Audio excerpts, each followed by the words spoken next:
आप सभी का स्वागत है आज के ऑनलाइन क्लास में। मेरा नाम गजेंद्र साहू है। मैं government girls higher secondary school Gariaband से हूँ। अ, आज मैं आप लोगों को पढ़ाना चाह रहा हूँ गति के नियम, जिसको इंग्लिश में हम लॉ ऑफ मोशन भी कहते हैं। 11th क्लास में आप लोगों ने देखा है कि इससे पहले भी आप लोगों ने गति का एक चैप्टर पढ़ा है, जो जिसमें आपने सरल रेखीय गति, समतल में गति, ये सब आपने पढ़ा है। उसके उस समय जो भौतिक राशियां होती है उसके बारे में आप लोगों ने जाना है। इस अध्याय और पहले के अध्याय में क्या अंतर है, ये अंतर आपको स्पष्ट रूप से मैं बताना चाहूंगा कि गति वाला जो अध्याय था उसमें जब आपने पढ़ा था तो उसमें सिर्फ आपने ये पढ़ा था कि कोई वस्तु जब गति करती है तो उसके क्या क्या गुण होते हैं, कौन कौन सी भौतिक राशियां हमको समझनी पड़ती है। परंतु गति के नियम वाले अध्याय में आपको ये बताया गया है कि किसी वस्तु में जब गति आती है तो उसकी उसमें गति आने का कारण क्या है। मतलब हम गति के साथ साथ गति को प्रभावित करने वाले कारक, गति के गति किस कारण से उत्पन्न हो रही है, गति के दौरान कौन कौन से कारक उस पर कार्य कर सकते हैं, और गति समाप्त होने के बाद कौन सी भौतिक राशियां उस पर समाहित की जाती है।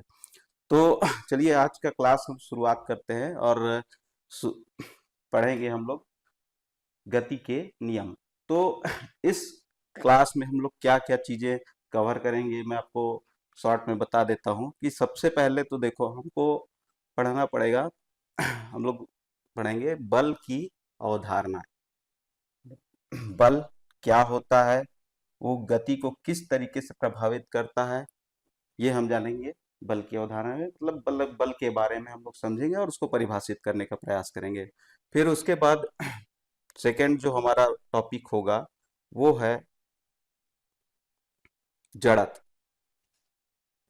जब वस्तु गति करती है तो जड़त्व क्या होता है, हम वो किन किन चीजों पर निर्भर करता है ये देखेंगे। फिर जड़त्व के प्रकार क्या क्या होते हैं ये भी हम लोग जानेंगे। फिर गति के नियम में मुख्यतः हमको पढ़ना है न्यूटन गति के 3 नियम। तो गति के 3 नियम हमको पढ़ने के लिए बहुत सारे अलग अलग भौतिक राशियों के बारे में हमको जानना पड़ता है। जैसे बल, जड़त्व के को अगर आप समझ गए हैं तो आप गति के नियम को आसानी से समझ सकते हैं। तो बल और जड़त्व के पश्चात हम लोग देखेंगे गति का प्रथम नियम। फिर उसके बाद हम लोग एक नई नई भौतिक राशि जानेंगे जिसका नाम है संवेग।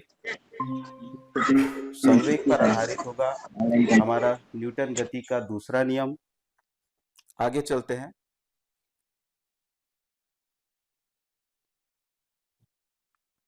जड़त्व के बाद हमने जड़त्व से पहले बल को समझा, जड़त्व को भी जाना। एक तरीके से हम कह सकते हैं कि बल और जड़त्व एक दूसरे के पूरक है। किसी वस्तु की अवस्था को बदलने के लिए बल लगाना पड़ता है और वस्तु अपनी अवस्था को स्वयं नहीं बदल पाता, ये उसका जड़त्व कहलाता है। तो बल और जड़त्व की अवधारणा अगर आपको स्पष्ट हो गई है तो आप गति के नियम को बहुत आसानी से समझ सकते हैं। गति का प्रथम नियम क्या कहता है। न्यूटन नामक वैज्ञानिक है जिन्होंने, सर आइजैक न्यूटन का पूरा नाम है, इन्होंने गति के 3 नियम प्रतिपादित किए। गति के गति करती हुई वस्तुओं का अध्ययन उसने बारीकी से किया और 3 नियम प्रतिपादित किए। इन्हीं नियमों को हमको पढ़ना है जो न्यूटन की गति के नियम कहलाते हैं और न्यूटन की गति का प्रथम नियम क्या कहता है, इसको हम लोग समझने का प्रयास करेंगे। न्यूटन गति का प्रथम नियम, जो वस्तु स्थिर है, पहले नियम को हम लोग समझ, कथन क्या है ये हम पहले पढ़ लेते हैं कि जो वस्तु स्थिर है वह स्थिर ही रहेगी और जो वस्तु गतिशील है वो गतिशील ही रहेगी, गतिमान है वो उसी वेग से उसी दिशा में चलती रहेगी जब तक कि उस पर कोई बाह्य असंतुलित बल न लगाया जाए। कहने का मतलब ये है, जड़त्व में हमने देखा था जो वस्तु स्थिर है वो स्थिर ही रहेगी, गतिशील है वो गतिशील ही रहेगी और बल इस उसकी अवस्था को बदलने का प्रयास करता है। तो इस तरीके से हम गति के प्रथम नियम से कुछ निष्कर्ष निकालते हैं। ये निष्कर्ष कुछ इस तरीके से है कि गति का प्रथम नियम जड़त्व से संबंधित है। अब ध्यान से अगर हम इसके कथन को अगर समझें तो हमको ये दिखता है कि गति का पहला भाग, ये वाला जो भाग है, जो वस्तु स्थिर है वह स्थिर ही रहेगी, ये वाला भाग हमको बतलाता है, किस बारे में बताता है? विराम के जड़त्व के बारे में। ये भाग विराम जड़त्व के बारे में बताता है। और दूसरा जो भाग है, जो वस्तु गतिमान है वो उसी वेग से उसी दिशा में चलती रहेगी, ये वाला भाग हमको बतलाता है गति और दिशा के जड़त्व के बारे में। गति की दिशा और गति का जड़त्व और दिशा का जड़त्व। तो गति का पहला हिस्सा जड़त्व को प्रभावित करता है। न्यूटन गति का प्रथम नियम का पहला भाग जड़त्व को परिभाषित करता है, जबकि दूसरे भाग को अगर हम देखें, जब तक कि उस पर कोई बाह्य असंतुलित बल न लगाया जाए, तो ये हमको बल की गुणात्मक परिभाषा देता है। प्रथम नियम जड़त्व को परिभाषित करता है, तो न्यूटन की गति के प्रथम नियम को हम जड़त्व का नियम भी कहते हैं। और इस नियम की सहायता से बल क्या कार्य करता है, बल का मुख्य कार्य क्या है, ये भी हमको समझ में आता है कि बल की अवधारणा क्या होती है। असंतुलित बल जब तक नहीं लगाया जाए तो वस्तु स्थिर ही रहेगी, गति है तो गति करती रहेगी, और जिस दिशा में गति कर रही है उसी दिशा में वो गति करती रहेगी। तो न्यूटन की गति का ये पहला नियम है। फिर आगे हम लोग चलते हैं। पहला नियम हमने पढ़ लिया। अब दूसरे नियम को समझने से पहले हमको एक भौतिक राशि के बारे में जानना पड़ेगा, जिसको हम कहते हैं संवेग। किसी वस्तु का संवेग क्या होता है? वस्तु का संवेग उस वस्तु में निहित गति की मात्रा की माप है। किसी वस्तु में कितनी गति है ये निर्भर करता है उसके संवेग पर। गति की मात्रा उसमें कितनी है ये संवेग पर मिलेगा। और संवेग निर्भर करता है दो प्रकार के कारकों पर, वस्तु के द्रव्यमान और वस्तु के वेग पर। कुछ उदाहरण से अगर हम समझे कि एक साइकिल है और एक मोटरसाइकिल है, दोनों समान वेग से किसी दीवार से टकराते हैं, तो आप देखेंगे कि साइकिल और मोटरसाइकिल दोनों का वेग एक बराबर रहने के बाद भी मोटरसाइकिल जब दीवार से टकराता है तो दीवार को ज्यादा क्षति पहुंचाता है। तो हम ये कह सकते हैं, अगर एक समान वेग से भी चल रहा है, एक ही स्पीड से चल रहे हैं दो अलग अलग वस्तु, तो जो भारी वस्तु है वो किसी दूसरे वस्तु को ज्यादा क्षति पहुंचा सकता है, यानी उसमें गति की मात्रा ज्यादा होती है। तो हम ये कह सकते हैं कि संवेग जो है वो द्रव्यमान पर निर्भर करता है और दूसरा वस्तु के वेग पर। यानी गति की मात्रा, निहित गति की मात्रा वस्तु के द्रव्यमान और उसके वेग पर निर्भर करता है। द्रव्यमान पर किस प्रकार से निर्भर करता है ये मैंने अभी बताया। अब वस्तु के वेग पर किस प्रकार से निर्भर करता है ये भी हम देखते हैं। उसी दीवार से अगर दो साइकिल ही टकराते हैं, एक दीवार है और इस दीवार से दो साइकिल टकराते हैं, और पहले टाइप साइकिल जब आता है दीवार से टकराता है तो वो धीरे आता है, यानी उसका वेग कम होता है और ये दीवार को टक्कर मारता है। एक दूसरा साइकिल है जो इसकी अपेक्षा बहुत तेज गति से आता है और दीवार को टक्कर मारता है। तो पक्का है यहाँ पर साइकिल, अगर दूसरा साइकिल भी लें, उसी द्रव्यमान का अगर हम साइकिल लें और वो दीवार से टकराए तो ये ज्यादा क्षति पहुंचा रहा है। तो द्रव्यमान समान होने पर जिसका वेग ज्यादा होता है वो दूसरे वस्तु को ज्यादा क्षति पहुंचाता है, यानी उसमें गति की मात्रा अधिक होती है। तो इस तरीके से कह सकते हैं गति की मात्रा वस्तु के द्रव्यमान और उसके वेग पर निर्भर करता है। तो संवेग क्या होता है? किसी वस्तु का संवेग उसके द्रव्यमान और वेग के गुणनफल के बराबर होता है। किसी वस्तु के द्रव्यमान और वेग के गुणनफल को संवेग कहते हैं। यहाँ पर हम संवेग का सूत्र लिखना चाहेंगे। तो मान लो किसी वस्तु का द्रव्यमान m है और वो v वेग से गतिशील है, तो हम कह सकते हैं उस वस्तु का संवेग p, जिसको हम प्रदर्शित करते हैं p से, p बराबर होता है m गुना v। संवेग बराबर द्रव्यमान गुना वेग। संवेग एक सदिश राशि है और इसकी दिशा वेग के अनुदिश होती है, यानी जिस दिशा में वेग कार्य करता है, वेग भी एक सदिश राशि है, उसी दिशा में संवेग भी कार्य करता है। संवेग का SI मात्रक किलोग्राम मीटर प्रति सेकंड है और इसका विमीय सूत्र mLt-1 होता है। संवेग का SI मात्रक अगर हम निकालना चाहें तो यहाँ से हमने देखा कि संवेग जो है वो निर्भर गुणनफल होता है द्रव्यमान और वेग का। तो द्रव्यमान का SI मात्रक हम लेते हैं किलोग्राम और वेग का SI मात्रक होता है मीटर प्रति सेकंड। तो इस प्रकार से संवेग का SI मात्रक हो जाता है किलोग्राम मीटर प्रति सेकंड। विमीय सूत्र की बात करें तो द्रव्यमान का विमीय सूत्र m और वेग का विमीय सूत्र Lt-1 होता है। तो mLt-1 विमीय सूत्र होता है संवेग का। तो संवेग वास्तव में गति की मात्रा की माप है और वह द्रव्यमान और वेग के गुणनफल के बराबर होता है। आगे चलते हैं। संवेग की अवधारणा की सहायता से ही हम गति के दूसरे नियम को समझ सकते हैं, लेकिन उससे पहले हम संवेग को थोड़ा सा और अधिक स्पष्ट रूप से समझने के लिए संवेग से संबंधित स्मरणीय तथ्य हमको ध्यान में देने चाहिए कि संवेग, जैसे अभी बताया कि संवेग जो है गति की मात्रा है और वह किसी दूसरे वस्तु को कितनी क्षति पहुंचाता है वो उसकी गति की मात्रा पर निर्भर करता है। संवेग से संबंधित जो दो तथ्य मुख्य रूप से उपयोग किए जाते हैं, जिसमें से पहला है दो वस्तुएं जिनके वेग समान हो और उनके द्रव्यमान अलग अलग हैं, तो जो भारी वस्तु होता है उसका संवेग हल्की वस्तु से अधिक होता है। तो यहाँ पर हम स्टेटमेंट यानी कथन को पहले पढ़ते हैं, फिर उसके बाद इसको समझने का प्रयास करेंगे। यदि दो वस्तुएं समान वेग से गतिशील हो तो भारी वस्तु का संवेग हल्की वस्तु के संवेग से अधिक होता है। ठीक है, तो आगे चल देखते हैं हम लोग।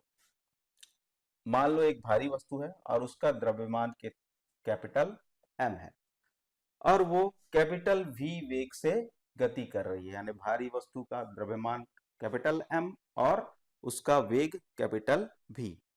उसी प्रकार से एक दूसरी वस्तु लेते हैं जो हल्की है मतलब इसका द्रव्यमान हम लेते हैं स्मॉल m और इस वेग से स्मॉल v वेग से वो गति कर रहा है। भारी वस्तु का द्रव्यमान कैपिटल M, उसका वेग कैपिटल V और हल्की वस्तु का द्रव्यमान स्मॉल m और उसका वेग स्मॉल v है।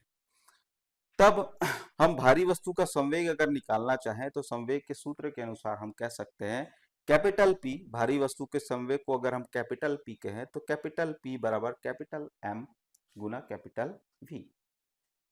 उसी तरीके से हल्की वस्तु का संवेग निकालना चाहें और उसको हम स्मॉल p कहें तो small p is equal to small m और स्मॉल v। तो ये दो समीकरण मिलते हैं हमको संवेग से संबंधित, p capital P is equal to capital M capital V, small p is equal to small m small v। दोनों समीकरण को आपस में अगर हम भाग दे दें, दोनों समीकरण को आपस में अगर हम भाग दे दें तो हमको कुछ ऐसा समीकरण मिलता है।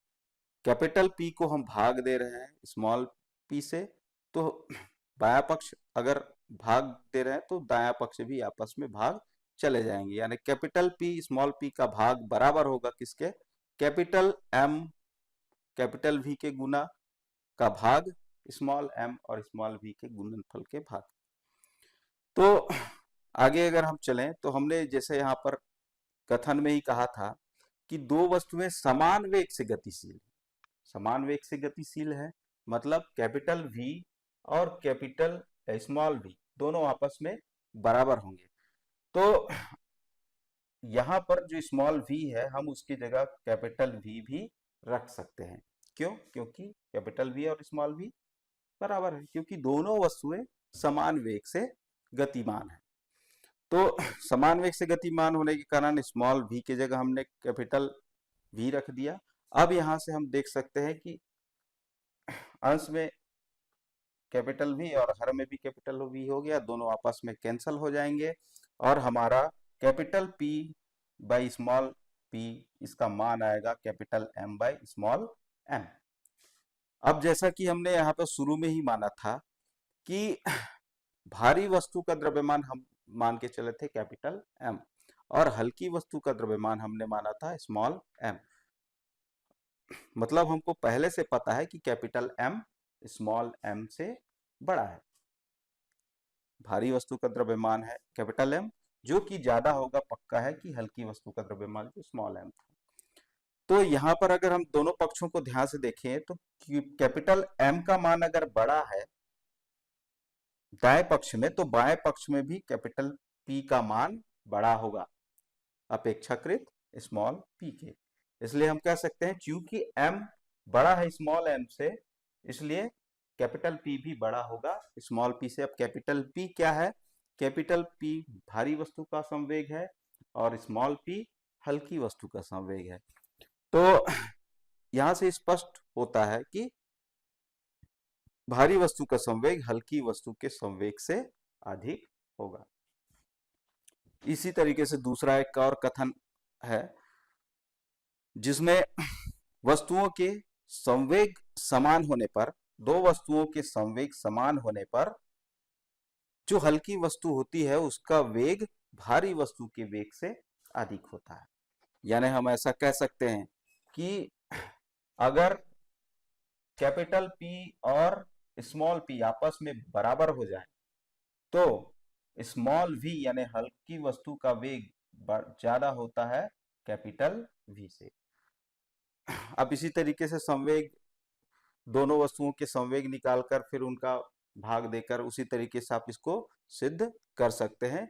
यहाँ पर आपको व्युत्क्रम में ऐसा आखिरी में समीकरण प्राप्त होगा और आपको स्पष्ट दिख जाएगा कि कैपिटल P और स्मॉल p आपस में अगर बराबर हैं तो स्मॉल v कैपिटल V से ज्यादा होगा, यानी हल्की वस्तु का वेग भारी वस्तु से अधिक होगा। तो ये दो स्मरणीय तथ्य है संवेग से संबंधित। फिर आगे हम लोग चलते हैं गति के दूसरे नियम पर। न्यूटन की गति का दूसरा नियम जो संवेग और बल पर आधारित है। संवेग क्या होता है हमने देखा अभी, और बल की अवधारणा हमने शुरुआत में ही समझी थी। तो जब हम किसी वस्तु पर बल आरोपित करते हैं तो वास्तव में वह बल वस्तु के संवेग में परिवर्तन लाता है।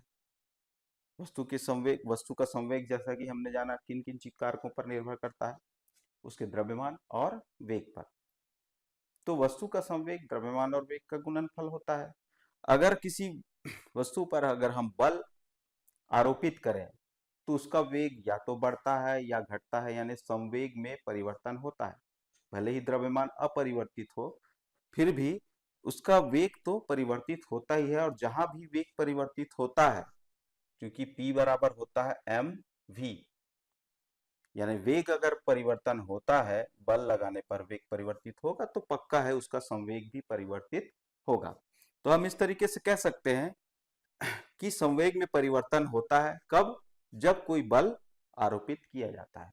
तो न्यूटन गति के दूसरे नियम में यह बतलाता है कि किसी वस्तु के संवेग में परिवर्तन की दर उस पर आरोपित बल के अनुक्रमानुपाती होता है। यानी जितना बल हम लगाएंगे किसी वस्तु पर उतना ही उसके संवेग में परिवर्तन होगा। कम बल लगाया कम संवेग में परिवर्तन, ज्यादा बल लगाया तो ज्यादा संवेग में परिवर्तन होता है। और यह परिवर्तन बल की दिशा में होता है। जिस दिशा में बल लगता है उसी दिशा में ही ये परिवर्तन होता है। तो हम इसकी न्यूटन की गति के दूसरे नियम को कुछ इस तरीके से परिभाषित करते हैं किसी वस्तु के संवेग में परिवर्तन की दर उस पर आरोपित बल के अनुक्रमानुपाती होती है और यह परिवर्तन आरोपित बल की दिशा में ही होता है। तो न्यूटन की गति के दूसरे नियम की सहायता से हम बल का एक और सूत्र ज्ञात करते हैं। क्या सूत्र है ये जानने के लिए हमको न्यूटन की गति के दूसरे नियम का गणितीय रूप को समझना पड़ेगा। न्यूटन की गति के द्वितीय नियम के गणितीय रूप ज्ञात करने के लिए सबसे पहले हम लोग मानते हैं कि मान लो m द्रव्यमान को कोई वस्तु है और वो v वेग से गतिशील है। तो हम वस्तु का संवेग निकालेंगे संवेग की सूत्र की सहायता से p बराबर mv। द्रव्यमान स्मॉल में m लिया है, वेग भी हमने स्मॉल v लिया है, तो संवेग स्मॉल p बराबर mv। अब कोई एक बल आरोपित होता है इस वस्तु पर। वस्तु पहले से ध्यान देने वाली बात यह है कि वस्तु पहले से गतिशील है, जिसका द्रव्यमान m है और वो v वेग से गतिशील है। संवेग उसमें है क्योंकि वेग है वो स्थिर नहीं है। स्थिर वस्तु का संवेग शून्य होगा क्योंकि वेग उसमें शून्य होगा। तो गतिशील होने के कारण उसमें संवेग है p बराबर mv होगा।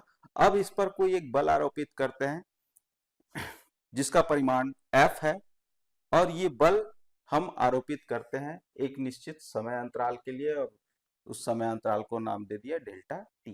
यानी बहुत छोटे समय अंतराल के लिए यानी डेल्टा टी समय अंतराल के लिए हम F बल आरोपित करते हैं। अब जैसा कि हमने देखा था कि बल उसके संवेग में परिवर्तन ला देता है, तो डेल्टा सी टी समय अंतराल के लिए F बल आरोपित करने पर उसके संवेग में परिवर्तन हो जाता है। और कितने का परिवर्तन होता है? डेल्टा पी का, यानी संवेग जो p था उसमें डेल्टा p का परिवर्तन हो जाता है, वृद्धि हो जाती है या कमी हो जाती है। तो डेल्टा टी समय अंतराल के F बल लगाने पर डेल्टा p संवेग में परिवर्तन होता है। तब गति के दूसरे नियम के कथन के अनुसार हम कुछ इस तरीके से कह सकते हैं कि वस्तु पर आरोपित बल F समानुपाती होता है संवेग में परिवर्तन की दर के। परिवर्तन की दर ज्ञात करने के लिए हमको परिवर्तन को समय अंतराल से भाग देना पड़ता है। संवेग में परिवर्तन डेल्टा p है तो संवेग में परिवर्तन की दर डेल्टा p बटे डेल्टा t होगा। तो ये हो गया संवेग में परिवर्तन की दर और ये किसके समानुपाती होता है? ये कहा गया है आरोपित बल के समानुपाती होता है। तो F समानुपाती डेल्टा p बटे डेल्टा t। समानुपाती का चिन्ह हटाने के लिए हमको एक नियतांक लगाना पड़ता है और समानुपाती का चिन्ह बराबर चिन्ह के रूप में बदला जाता है। तो समानुपाती के चिन्ह की जगह बराबर का चिन्ह और एक समानुपातिक नियतांक लगाते हैं k। तो F बराबर k गुना डेल्टा p बटे डेल्टा t। अब k एक समानुपातिक नियतांक है जैसा कि हम जानते हैं और उचित मात्रकों का चयन करने पर यदि हमको k का मान 1 प्राप्त हो, हम मात्रकों का चयन कुछ इस तरीके से करते हैं कि k का मान 1 प्राप्त हो, इकाई प्राप्त हो, तब k का मान 1 रखने पर F का मान हो जाता है यानी बल आरोपित बल बराबर होता है संवेग में परिवर्तन की दर के। तो जो अनुक्रमानुपाती था अब वो बराबर के चिन्ह में बदल गया क्योंकि नियतांक का मान हमने कितना लिया? 1। यहां से अगर हम देखें तो हमको पहले से ही पता है कि संवेग जो होता है वो द्रव्यमान गुना वेग के बराबर है।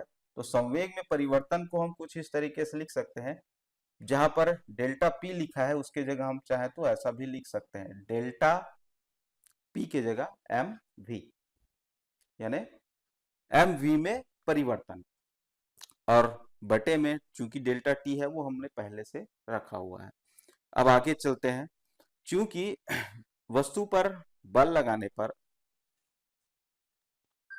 वस्तु के द्रव्यमान में कोई परिवर्तन नहीं है, भला हालांकि उसकी आकृति परिवर्तित हो सकती है, उसका आकार परिवर्तित हो सकता है, परंतु बल लगाने पर उसका द्रव्यमान परिवर्तित नहीं होता है।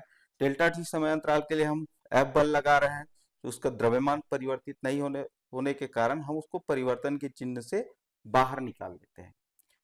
द्रव्यमान परिवर्तन के चिन्ह से बाहर आ गया तो परिवर्तन का चिन्ह, चूंकि वेग में परिवर्तन होता है बल लगाने से, इसलिए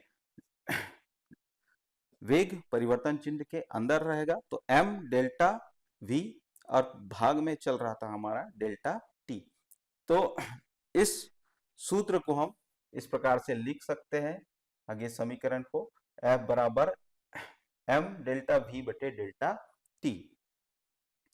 अब यहाँ पर अगर हम ध्यान से देखें तो गति वाले अध्याय में हम लोगों ने पढ़ा था कि डेल्टा v बटे डेल्टा t, डेल्टा v बटे डेल्टा t है क्या चीज।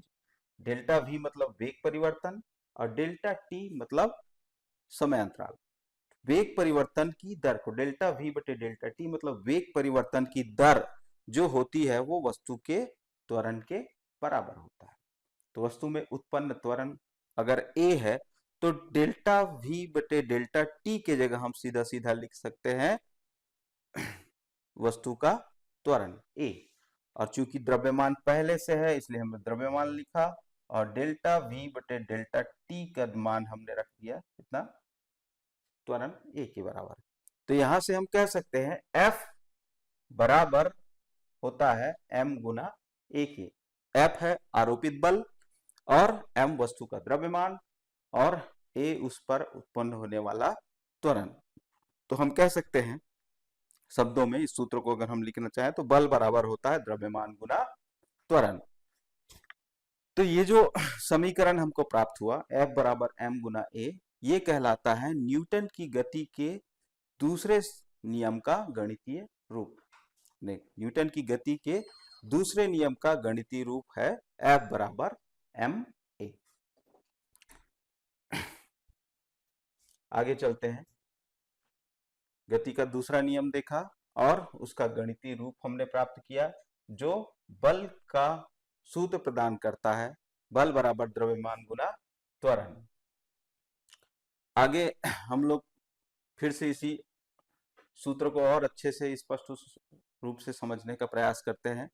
हमको एक सूत्र मिला था गति के दूसरे नियम से, F बराबर m गुना a, यानी बल बराबर द्रव्यमान गुना त्वरण।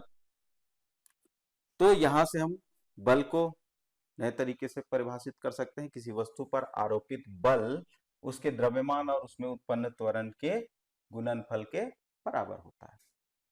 द्रव्यमान और त्वरण का अगर गुणा करते हैं तो उसमें आरोपित बल का मान हमको पता चल जाता है। इस आधार पे हम बल का मात्रक ज्ञात करेंगे और उसका विमीय सूत्र भी ज्ञात करेंगे। तो बल का मात्रक एसआई पद्धति में जानने के लिए हमको पहले, चूंकि बल बराबर होता है, यहाँ पर फिर से लिख देते हैं F बराबर m गुना a, बल बराबर द्रव्यमान गुना त्वरण। तो बल का मात्रक जानने के लिए जो एसआई पद्धति में हम मात्रक जानना चाह रहे हैं, तो एसआई पद्धति में हमको द्रव्यमान का मात्रक चाहिए और एसआई पद्धति में ही हमको त्वरण का मात्रक भी पता होना चाहिए। तो एसआई पद्धति में द्रव्यमान का मात्रक होता है किलोग्राम और त्वरण का मात्रक होता है मीटर प्रति सेकंड का वर्ग। दोनों का गुना करेंगे तो हमको बल का मात्रक मिलेगा किलोग्राम मीटर प्रति सेकंड। परंतु चूंकि इन सभी नियमों का अध्ययन सर आइजैक न्यूटन ने किया था, तो उन्होंने बल को एक नया मात्रक दिया। उनके अनुसार यदि किसी वस्तु का द्रव्यमान 1 किलोग्राम और उस पर उत्पन्न होने वाला त्वरण 1 मीटर प्रति सेकंड का हो, 1 प्रति सेकंड वर्ग का हो, तो बल का नया मात्रक उन्होंने अपने नाम पर दिया, जिसको कहते हैं न्यूटन।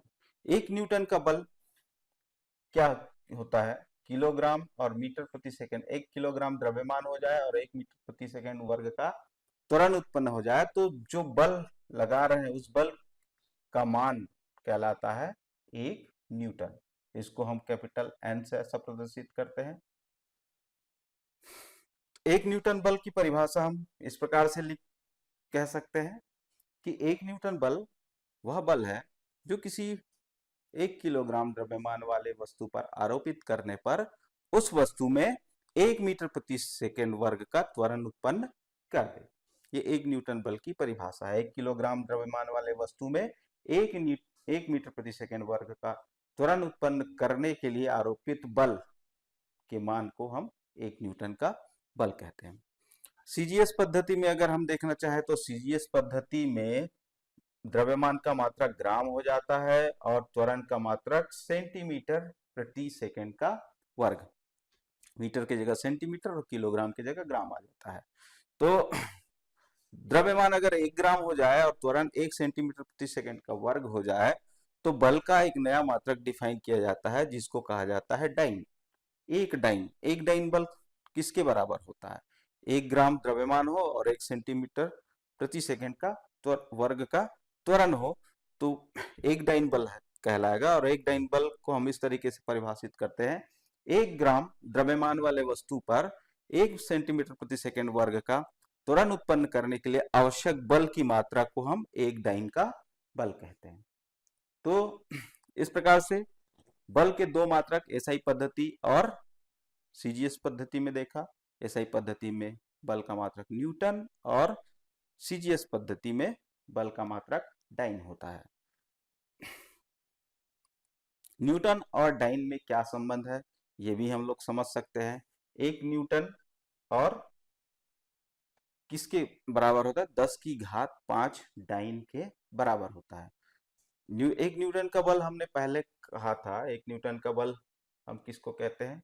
1 किलोग्राम और 1 मीटर प्रति सेकंड वर्ग के गुणनफल को हम 1 न्यूटन का बल कहते हैं। तो 1 किलोग्राम और न्यूटन और डाइन में क्या संबंध है ये हम लोग समझने का प्रयास करेंगे। 1 न्यूटन का बल होता है 1 किलोग्राम और 1 मीटर प्रति सेकंड वर्ग के गुणनफल के बराबर। अब यहाँ पर हम 1 न्यूटन बल को बदलना चाहते हैं डाइन में, तो हम लोग को किलोग्राम को पहले बदलना पड़ेगा ग्राम में। मतलब हम कह सकते हैं 1 किलोग्राम बराबर हम कह सकते हैं 1000 ग्राम, और गुना कर रहा है हम लोग इसका 1 मीटर प्रति सेकंड वर्ग के साथ। तो सीजीएस पद्धति हो या एसआई पद्धति हो, समय का मात्रक सेकंड ही होता है, केवल मीटर जो होता है उसका मात्रक बदल जाता है। मीटर जो होता है वो सेंटीमीटर के बराबर होता है। तो 1 मीटर बराबर 100 सेंटीमीटर प्रति सेकंड का वर्ग। इस तरीके से हमने किलोग्राम को 1000 ग्राम में और 1 मीटर को 100 सेंटीमीटर में बदल दिया। तो अब यहाँ पर हम देखेंगे तो 1 न्यूटन बराबर हो गया 1000 और गुना 100, मतलब 10 की घात कह सकते हैं 5, और ग्राम सेंटीमीटर प्रति सेकंड का वर्ग। तो 1 न्यूटन बराबर 10 की घात 5 ग्राम सेंटीमीटर प्रति सेकंड के वर्ग को हम कहते हैं, क्या कहते हैं? Dyne, DYNE, dyne. तो 1 न्यूटन जो होता है वो किसके बराबर होता है? 1 न्यूटन का बल 10 की घात 5 डाइन के बराबर होता है। तो इस तरीके से न्यूटन और डाइन में एसआई पद्धति और सीजीएस पद्धति में ये संबंध होता है। बल का विमीय सूत्र अगर हम ज्ञात करना चाहें तो बल का विमीय सूत्र ज्ञात करने के लिए हमको द्रव्यमान का विमीय सूत्र पता होना चाहिए और त्वरण का भी विमीय सूत्र ज्ञात होना चाहिए। तो द्रव्यमान का विमीय सूत्र हम कैपिटल M लिखते हैं और त्वरण का विमीय सूत्र होता है LT-2। 4 मिनट, चलिए आगे चलते हैं।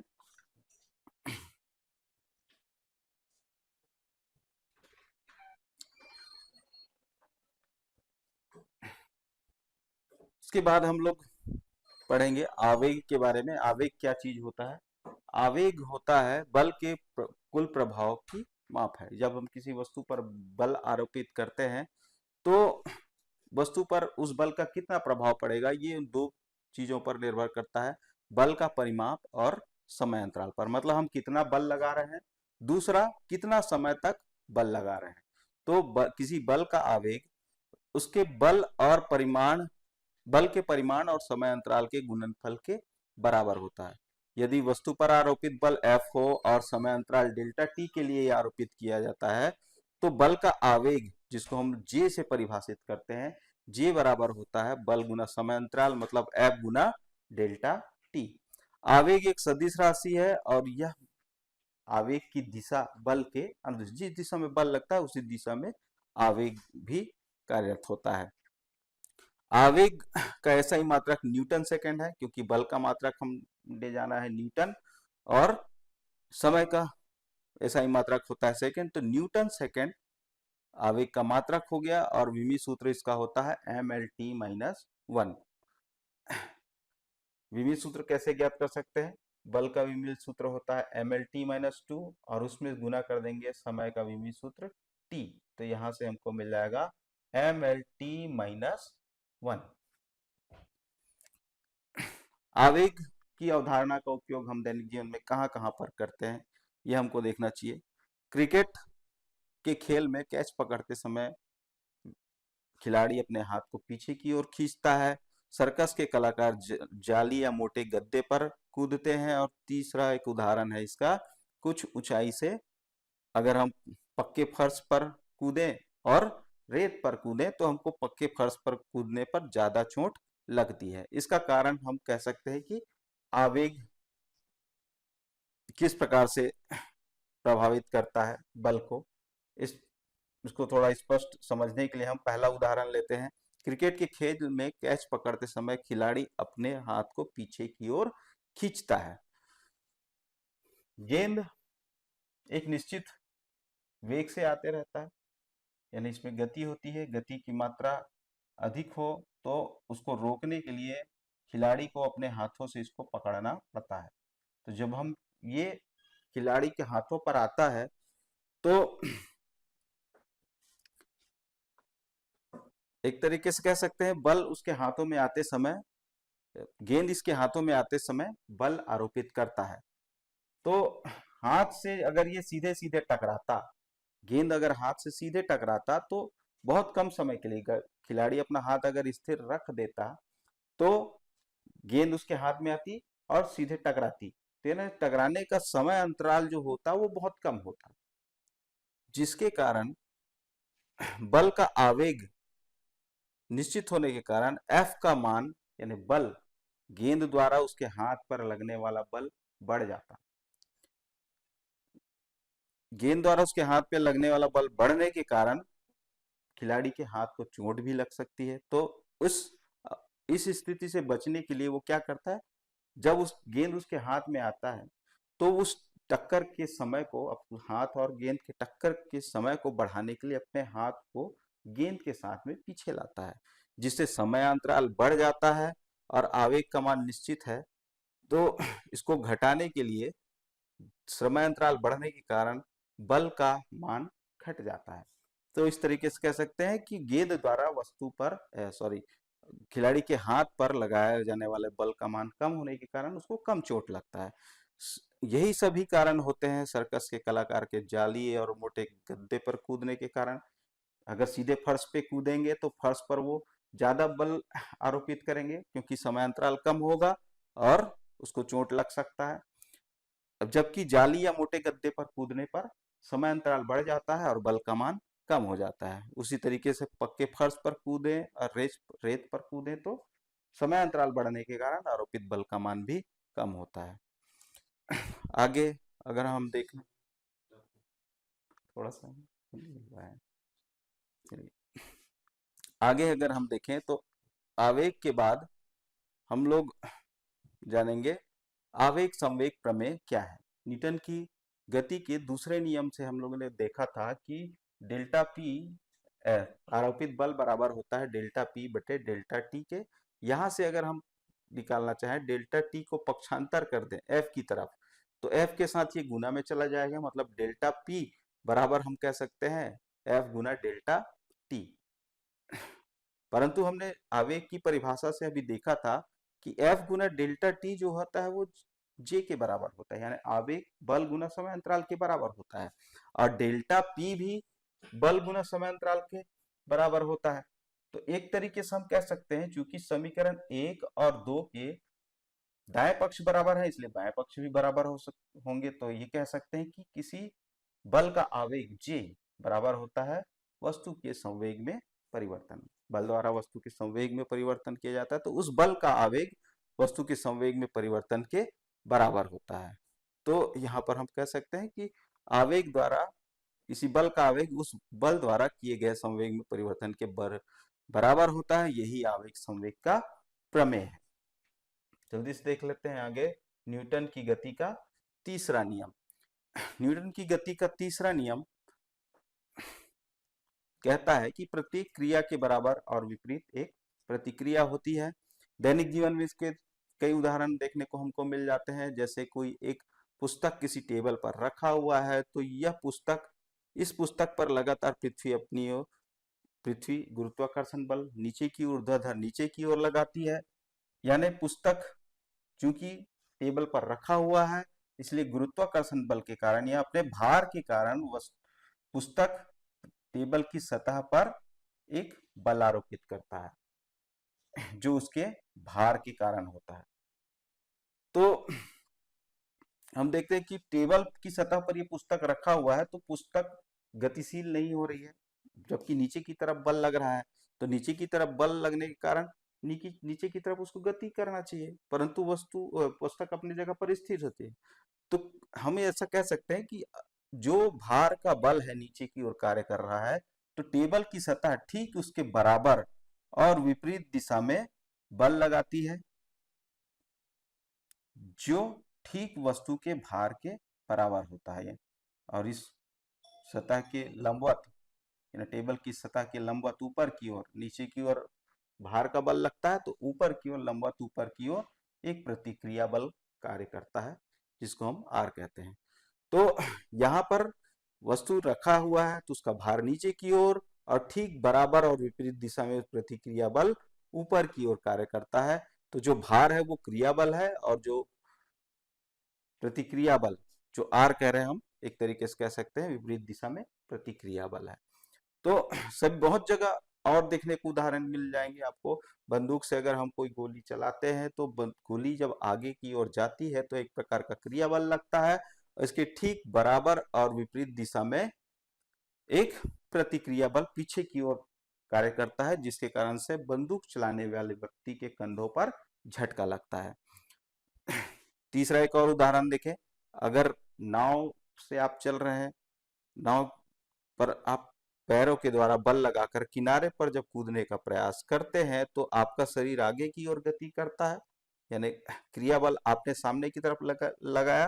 प्रतिक्रिया बल के कारण नाव जो है वो नदी पर पीछे की ओर गति करने लगता है। तो क्रिया बल और प्रतिक्रिया बल यहाँ भी काम करते हैं। और जब हम जमीन पे चलते हैं तो एक प्रकार से हम कहते हैं हम एक क्रिया बल लगाते हैं जमीन की सतह से कुछ कोण बनाते हुए, तो इसके ठीक बराबर और विपरीत दिशा में हमको एक प्रतिक्रिया बल मिलता है जो हमको आगे बढ़ने में मदद करता है। मतलब हमको आगे बढ़ना है तो जमीन की सतह पर हमको पीछे की तरफ यानी नीचे की तरफ हमको बल लगाना पड़ता है। तो यहाँ पर क्रिया और प्रतिक्रिया बल दोनों बराबर और विपरीत दिशा में कार्य करते हैं। यही न्यूटन की गति का तीसरा नियम है। फिर न्यूटन की गति के तीसरे नियम के बाद हम लोग समझेंगे रैखिक संवेग संरक्षण का नियम। और कहते हैं चलिए नेक्स्ट क्लास में हम इसको कवर करेंगे। आपका मैथ्स का क्लास होने वाला है।